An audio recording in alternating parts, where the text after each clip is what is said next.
প্রিয় দর্শক, আপনারা দেখতে পারতেছেন রাস্তার কি অবস্থা। আসলে শিবচরের যে রাস্তাগুলো, সেই রাস্তাগুলোর ড্রাম ট্রাক চালিয়ে অবস্থা খুবই খারাপ এবং প্রশাসনের বর্তমান দৃষ্টি দিতে হবে। এভাবে কিন্তু দাবি বেড়াচ্ছেন শিবচরের প্রতিটা রাস্তা এবং ঘাটে, বিশেষ করে চর অঞ্চলে। আমরা আপনাদেরকে দেখাবার চেষ্টা করতেছি এই মুহূর্তে। প্রিয় দর্শক, আমরা আপনাদেরকে দেখাবার চেষ্টা করতেছি এবং আপনারা দেখুন কিভাবে এই রাস্তা।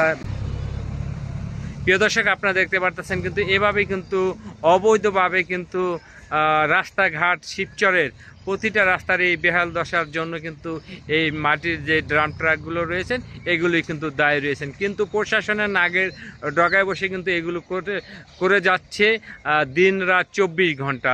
প্রশাসনের এই নীরবতা কবে তাদের এই ঘুম ভাঙবে এবং কবে এখান থেকে মানুষ এবং জনগণ পরিত্রাণ পাবে? দর্শক, এই ছিল মাটি কাটে, পানি কোনো মতে দেয় না, ওই যে ধুলামুলা যা বাড়ি করতে শান্তি।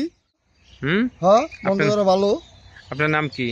আমার নাম আলামিয়া। আপনি তো দেখতে পারতেছেন রাস্তার কি অবস্থা, এক গিরা বালু পড়ে গেছে। এটা কি পাকা রাস্তা কাকা? পাকা রাস্তা, কিন্তু দেখা তো যায় কাঁচা রাস্তার মতো। ওই যে যাইতে যাইতে মাটি পড়ে। হ্যাঁ, যাইতে যাইতে মাটি পড়ে, ওই যে পড়ছে এক গিরা। তাই গাড়ির লাইসেন্স আছে? হ্যাঁ, লাইসেন্স লাগে না। আপনার লাইসেন্স আছে? হ্যাঁ, আপনার লাইসেন্স আসেনি? তাহলে লাইসেন্স ছাড়া কিভাবে চালান?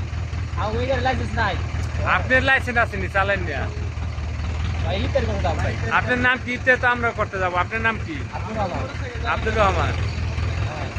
হ্যাঁ, ও, এইটা এই যে রাস্তাঘাট ক্ষতি হইতেছে না ভাই?